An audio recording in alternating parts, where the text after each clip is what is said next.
பாட்டியா பார்த்தோம். சரி. அப்ப பயந்த விஷயம் ஒன்று இருந்தது. சரி. இப்போ வந்து கிராண்டியா வந்து பார்க்க போறாங்க. ஏன்னா அப்பவே வந்து மக்கள் வந்து மேல வந்து என்ன இந்த அந்த பாட்டிமா இவ்வளவு வந்து ஒரு கொடூரம் பண்ணாங்கன்னு சொல்லிட்டு ரஜினியை வந்து நேசிக்கிறீங்க வந்து விஷயம் பண்ணாங்க. கிராண்டி வந்து எப்படி இருக்கும்? ஏன்னா ரொம்ப நாளுக்கு அப்புறம் ஒரு பாட்டியா எங்க காட்டுறாங்க. இல்லையே, ரொம்ப நாள் கழிச்சு பாட்டியா இல்லை, நான் இப்போவே பாட்டியாக தான் இருக்கேன். நீங்கள் ரொம்ப நாள் கழிச்சுலாம் பார்க்காதீங்க. இந்த இப்போ போன கருடனில் அப்பத்தா பேர் தான் அப்பத்தா ஆயி பாட்டின்னு வருது. இது வில்லியே கிடையாது, இது வில்லியே கிடையாது, இதில் வில்லியே கிடையாது. இது வந்து ஒரு கேரக்டர். வயசான போது அந்த கேரக்டர். நம்ம ஒரு உதாரணத்துக்கு சொல்லணும்னா நெஞ்சம் மறப்பதில்லை நம்பியார் சாமி இருந்தார் இல்லைங்களா, அவராவது நெகட்டிவ் பண்ணார், இது நெகட்டிவ் பண்ணாது. இதுக்குள்ளே இருக்கிற கேரக்டர் தான் பண்ணுது பாவம். அந்த ஒவ்வொருத்தருக்கும் ஒவ்வொரு கேரக்டர் இருக்குல்ல, எல்லாருமே ஒரே மாதிரியா இருக்கிறீங்க, பார்க்குறதுக்கு ஒரே மாதிரி இல்லைனாலும் உங்களுக்குள்ளார வேறு வேறு கேரக்டரைசேஷன் இருக்குல்ல, அந்த மாதிரி கிராணிக்கு வேறு ஒரு கேரக்டரைசேஷன் இருக்குது. அந்த கேரக்டர்ஸில் ஷீ லைக்ஸ்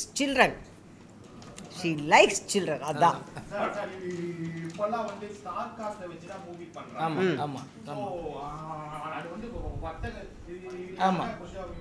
ஆனா உங்கள மாதிரி ஒரு போஸ்ட்ல இயக்குனர் வந்து சீனியர் மூஸ்ட் பர்சன்ஸ் கிட்டக்க கொஞ்சம் ஒரு பெரிய ஆச்சரியமான விஷயம், ரொம்ப வரவேற்கான விஷயம். இதை பத்தி என்ன நினைக்கிறீங்க?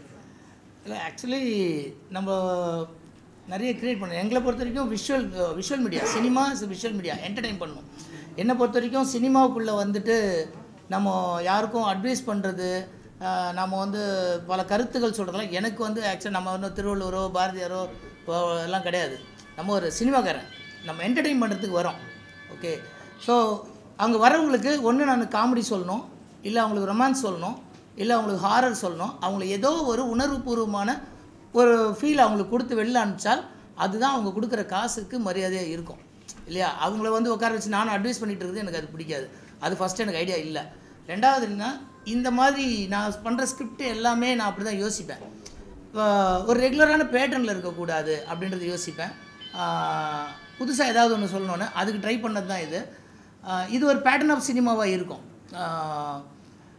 இது நிறைய பேர் ட்ரை பண்ணுறாங்க, நீங்கள் சொல்கிற மாதிரி சீனியர் மோஸ்ட் ஆர்டிஸ்ட்டுங்களை வச்சு ட்ரை பண்ணுறாங்க. பட் அவங்க பண்ணும்போது கமர்ஷியல் ஆஸ்பெக்ட்ன்ற ஒரு ஏரியாவுக்குள்ளே போயிட்டு அதை மாற்றுறாங்க. கமர்ஷியல் பண்ணலாம். இதுக்கு நான் என்ன சொல்கிறது, இப்போது நீங்கள் டோன்ட் ப்ரீத்லாம் பார்த்துருப்பீங்க. இப்போ டோன்ட் ப்ரீத்தை வந்து நீங்கள் யார் பண்ணாலுமே இங்கே அந்த படத்தை கரெக்டாக பண்ணிட்டாங்கன்னா அந்த படம் ஹிட்டு தான், அதில் எந்த டவுட்டுமே இல்லை. ஏன்னா அது ஒரு விஷுவல் ட்ரீட் அந்த படம் கம்ப்ளீட்டாக இல்லையா.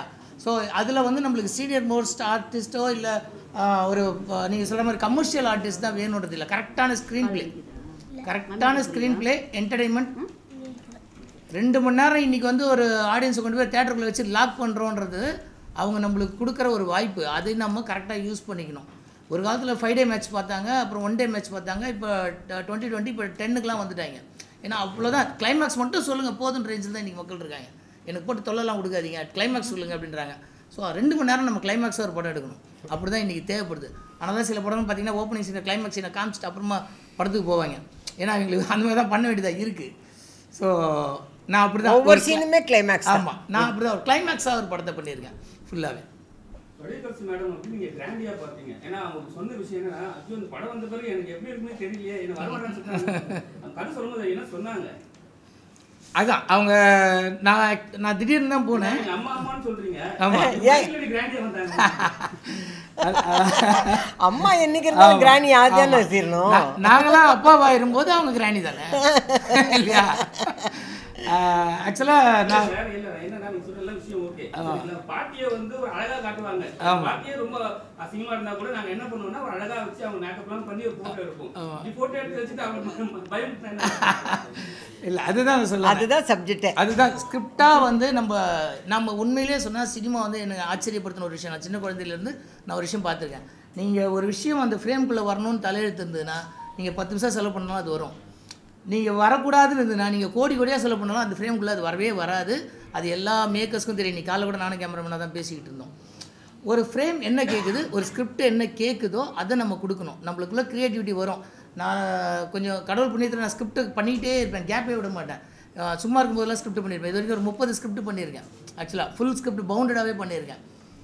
பட் இந்த ஒவ்வொரு ஸ்கிரிப்டும் நம்மளுக்கு க்ரியேட்டிவாக என்ன தோணுதோ அதை மட்டும் தான் அதுக்குள்ளே கொண்டு போய் வைக்க முடியுமே தவிர இந்த ஆர்டிஸ்ட் கால் ஷீட் இருக்குது, இந்த ஆர்டிஸ்ட் எனக்கு தெரியும், அவங்களுக்காக நம்ம ஒரு படம் அப்படி பண்ணால் அது படமாகவே இருக்காது. ஸோ அப்படி தான் இந்த ஸ்கிரிப்ட்டு எனக்கு தோணுச்சு. இது நல்லாயிருக்கும், என்டர்டெயின்மெண்ட்டாக இருக்கும்.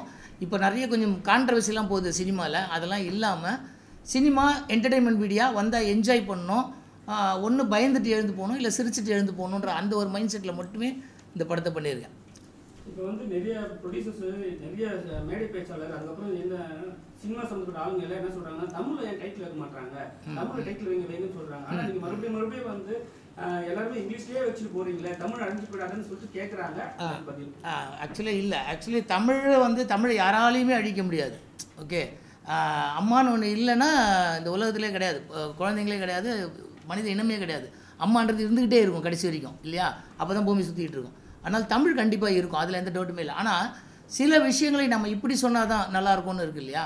இப்போ ஒரு உதாரணத்துக்கு வந்து 8 கை இருக்கிற ஒரு காளி சிலை அப்படின்னு சொல்கிறதுக்கு விட அஷ்டபுஜ காளி அப்படின்னு சொன்னால் எல்லோரும் பயப்படுவீங்க, இல்லையா? அஷ்டபுஜ காளினா சான்ஸ்கிரிட், வேறு ஒன்றும் இல்லை. அஷ்டம்னா 8, ஓகே, புஜம்னா கை, அஷ்டபுஜ காளின்னு சொன்னால் பயப்படுவீங்க. நீங்கள் சொல்கிறீங்களே தமிழ் அப்படின்னு, நான் சும்மா இதுக்காக சொல்கிறேன். நம்ம இப்போ இல்லை, அந்த காலத்தில் ஔவையார், வள்ளுவர் எல்லாமே எல்லாத்தையுமே தமிழில் சொல்ல. அன்னையும் பிதாவும் உன்னரி தெய்வம்னு சொல்லியிருக்காங்க. அதில் பிதான்ற வார்த்தை தமிழ் கிடையாது, சான்ஸ்கிரிட். ஓகே, அகர முதல எழுத்தெல்லாம் ஆதிபகவன் முதற்றே உலகன்னு வள்ளுவர் எழுதியிருக்காரு. அதில் பகவன்ற வார்த்தை தமிழ் கிடையாது. ஓகே, அது அப்படி சொன்னால் தான் கரெக்டாக இருக்கும், அதுதான் உச்சரிப்பு கேட்குறதுக்கு நல்லாயிருக்கும், சவுண்டிங்காக நம்மளை இம்ப்ரெஸ் பண்ணணும் அப்படின்ற ஒரு விஷயம் தான். சினிமா இம்ப்ரெஸ் பண்ணுற என்டர்டெயின்மெண்ட் மீடியா. நான் திரும்ப அதான் சொல்லுவேன். சினிமா நாங்கள் ஜஸ்ட் என்டர்டெயின்மெண்ட் படத்துக்கு மட்டும்தான் உள்ளே வரமே தவிர நாங்கள்லாம் வந்து தமிழை பற்றி பேசுகிற அளவுக்குலாம் நாங்கள் பெரிய ஆள் கிடையாது. எங்ககிட்ட தயவு செஞ்சு அதெல்லாம் எதிர்பார்க்காதீங்க. தவறு கிடையாதுங்க, அது இல்லை தவறு கிடையாது. இல்லை, நான் கரெக்டாக சொல்கிறேனே, நான் தவறு கிடையாது. எப்படி கொண்டு போய் சேர்க்குறோம், ப்ரெசென்ட் பண்ணுறோம். ஓகே, நீங்கள் பழைய சாதத்தை கூட ஒரு வெள்ளித்தட்டில் வச்சு கொடுக்கலாம், இல்லையா? அது சாப்பிட்றதுக்கு நல்லாயிருக்கும். ஸோ நம்ம எப்படி ப்ரெசன்டேஷன் பண்ணுறோம், அந்த காலத்தில் நம்மளுக்கு பெரியவங்களாம் என்ன சொல்லி கொடுத்தாங்களோ அதை தான் நம்ம ஃபாலோ பண்ணுறோம். ஓகே, நம்ம அதாவது என்ன சொல்கிறது, நான் நிறைய தமிழை மாதிரி ஒரு மொழி உலகத்திலே கிடையாது. அதுக்கு காரணம் என்னென்னா, தமிழில் இருக்கிற வார்த்தைகளுக்கு மட்டும்தான் வேர் சொல் இருக்குது. வேறு எந்த லாங்குவேஜுக்கும் அவங்க சும்மா இங்கிலீஷ்லாம் சில வார்த்தைகள்லாம் சைமன் டென்னிஸாக பண்ணுறோன்னு சொல்லுவோம். சைமன் டென்னிஸ்ன்ற ஒரு வார்த்தை கிடையாது, அது ஒருத்தரோட பேர். அவர் ஒரே நேரத்தில் 2 கேள்வி எழுதுவார். ஓகே, ஸோ அது ஒரு வார்த்தையை அவங்க வச்சுக்கிட்டு போயிட்டு இருக்காங்க. ஆனால் தமிழில் மட்டும்தான் அந்த வார்த்தைகளுக்கு உண்டான காரணம், அதுக்கு உண்டான வேர் சொல்லும் இருக்கும். தமிழோட நிகராக எதுவுமே உலகத்தில் வர முடியாது. ஆனால் நாம் என்ன பண்ணுறோம், நாம் என்டர்டெயின் பண்ணுறதுக்கு வரோம். இப்போ என்டர்டெயின்மெண்ட்ற வார்த்தையவே நம்ம இத்தனை வாட்டியும் சொல்கிறோம், இல்லையா? அது அப்படி சொன்னால் தான் என்டர்டெயின்மெண்ட்டாக ஃபீல் ஆகுது, இல்லையா? அது மாதிரி தான் திரும்ப சொல்கிறேன், நாங்களாம் கூத்தாடிகள், நாங்களாம் வந்து என்டர்டெயின் பண்ணுறதுக்கு வரோம். நாங்கள் யாரையும் சொல்ல வரல. பிராண்டிங்கிறது எல்லாருக்கும் முடிஞ்சது. பேன் இந்தியன் ஃபிலிம் சார், எல்லாருக்கும் புரியுற மாதிரி வச்சுட்டோம்.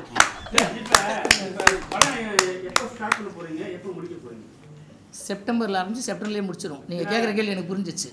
செப்டம்பரில் ஆரம்பிச்சு செப்டம்பர்லேயே முடிச்சிடும்.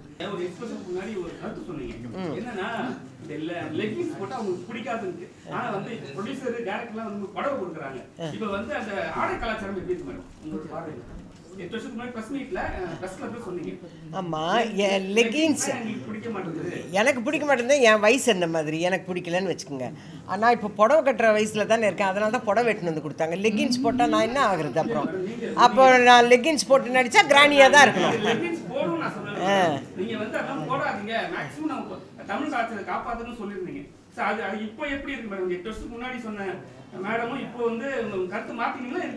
கருத்து அதிலே தான் இருக்கிறேன், அதிலே தான் ஸ்டிக் ஆன் பண்ணிகிட்ருக்கேன். வேண்டாம் அப்படிங்கிறேன். அது அவங்க ஃபோட்டோ எடுத்து பார்த்துக்கணும். முதல்ல லெகின்ஸ் போட்ட உடனே ஃபோட்டோ எடுத்து பார்க்கணும், இல்லை கண்ணாடி முன்னாடி நின்று பார்க்கணும். நம்ம போட்ட லெகின்ஸோட கலர் வந்து லெகின்ஸ் போட்டிருக்கோன்னு தெரிவிச்சதுன்னா ஓகே, இல்லைன்னா கஷ்டம். சார் வாங்க, எப்போ வந்தீங்க? என்ன சர்ப்ரைஸாக வரீங்க? வாங்க வாங்க வாங்க வாங்க, எல்லா விரும்பணும் இங்கே தான் இருக்கும். வாங்க, இந்த பாருங்க. ஓகே, எல்லாருக்கும் வணக்கம். இப்போ தான் படம் ஆரம்பிக்குது, படம் முடிஞ்சோன்னா எல்லாம் பேசலாம். ஓகே, ஷூட்டிங் இல்லை சார், சொல்லுங்க சார். இல்லை எல்லாருக்கும் வாழ்த்துக்கள். ஓகேவா? கதையே கேட்கலங்க போதுமா? நீங்கள் இங்கே வந்துட்டு நீ வந்து லெகின்ஸை பற்றி பேசிக்கிட்டு இருக்கீங்க. என்ன பூஜைக்கு வந்து லெகின்ஸை பற்றி கேட்டுக்கிட்டு எல்லாருக்கும் வாழ்த்துக்கள். இன்னைக்கு ஆடிப்பெருக்கு எல்லாருக்கும் வாழ்த்துக்கள். இன்னைக்கு தொடங்கியிருக்க இந்த ஃபங்க்ஷன் சிறப்பாக அமையணும்.